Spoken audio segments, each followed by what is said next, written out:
Bisik doa waktu pagi dan doa hari siang, bisik doa malam sunyi agar hatimu senang. Salam sejahtera untuk kita semua, Shalom. Waktu yang istimewa ini mari kita siapkan hati dan pikiran kita. Kita akan merenungkan kasih Tuhan di dalam kebenaran firman-Nya.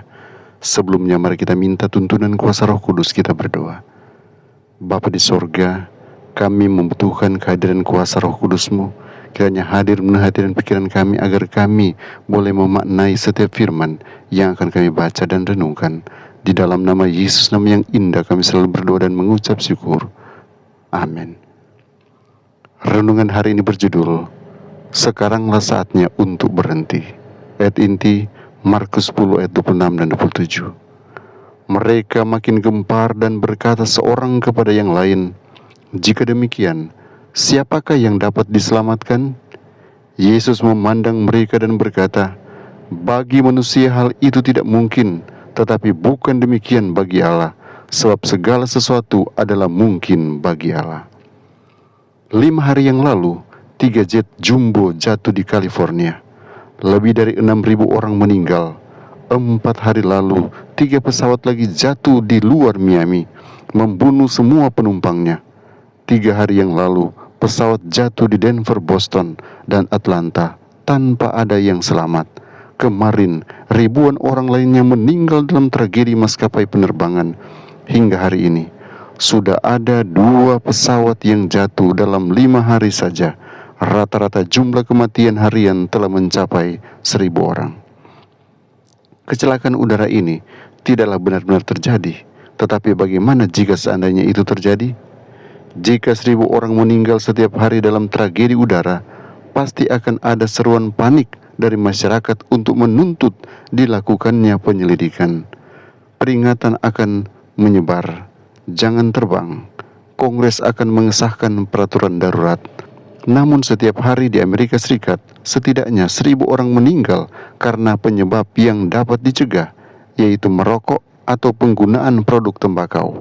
Faktanya, rokok membunuh lebih banyak orang Amerika setiap tahunnya dibandingkan dengan kematian akibat AIDS, kokain, heroin, alkohol, kecelakaan mobil, pembunuhan, bunuh diri, dan semua peristiwa kebakaran.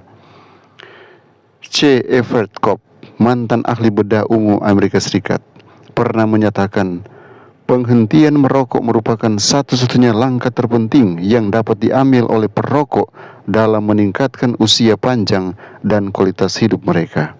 Dan inilah kabar baiknya, kecuali jika penyakit akibat merokok sudah mulai menyerang, tidak peduli berapa lama Anda merokok, Anda dapat menikmati kesehatan yang lebih baik setelah berhenti. Manfaat lainnya meliputi: 1. Hari-hari sakit Anda akan lebih sedikit, keluhan kesehatan akan berkurang, kondisi kesehatan secara keseluruhan akan membaik, dan masalah paru-paru akan berkurang. Anda juga akan menghabiskan lebih sedikit uang untuk obat flu, perawatan kesehatan, dan asuransi jiwa. 2.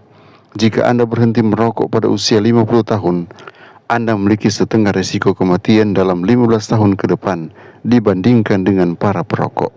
3. Peluang Anda terkena stroke menurun drastis setelah Anda berhenti. Begitu pula resiko kanker paru-paru, kanker lainnya, serangan jantung, dan penyakit paru-paru kronis. 4. Anda memiliki 50% lebih kecil kemungkinannya untuk menderita impotensi dibandingkan dengan para perokok. Kehendak Tuhan bagi Anda adalah agar Anda makmur dan memiliki kesehatan yang baik. Tetapi berkat kesehatan darinya tidak akan pernah menjadi milik Anda jika Anda terus memasukkan tembakau ke dalam tubuh Anda. Itu adalah racun. Tembakau sebuah obat yang legal, bahkan bisa lebih membuat ketagihan dibandingkan dengan yang terlarang. Namun, bagi Tuhan tidak ada yang mustahil. Bagi mereka yang merokok atau mengunyah tembakau, sekaranglah saatnya untuk berhenti. Apapun yang ingin Anda kalahkan, serahkan pada Tuhan. Biarkan kehendaknya menjadi milikmu. Tuhan Yesus menolong kita memahami firman kebenaran ini. Mari kita berdoa. Bapa di sorga, kami datang dengan penuh ucapan syukur. Kami datang di kaki salib-Mu, memohon kiranya kuasa-Mu akan terus menuntun kami hari ini, sehingga karya-karya kami boleh terlaksana sesuai dengan petunjuk sorga, dan sukses kami boleh raih. Kalaupun kami diperhadapkan dengan ujian dan tantangan hidup, kami yakini dan kami imani Tuhan di pihak kami dan siap menolong kami dan membawa kami kepada kemenangan dan kemenangan. Berkati setiap pergumulan umat, apapun itu Tuhan, dalam tangan Tuhan kami serahkan. Bila mereka sedang bergumul oleh karena masalah kesehatan, Tuhan berkati mereka dan berikan kekuatan kesehatan yang sempurna, dan berikan pemulihan bila mereka dalam keadaan sakit.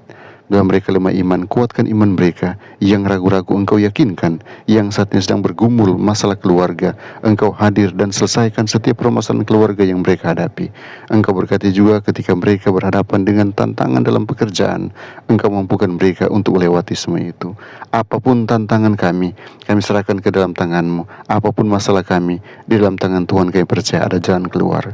Karena kami selalu berdoa hanya di dalam nama Yesus Tuhan dan Juru Selamat kami. Amin.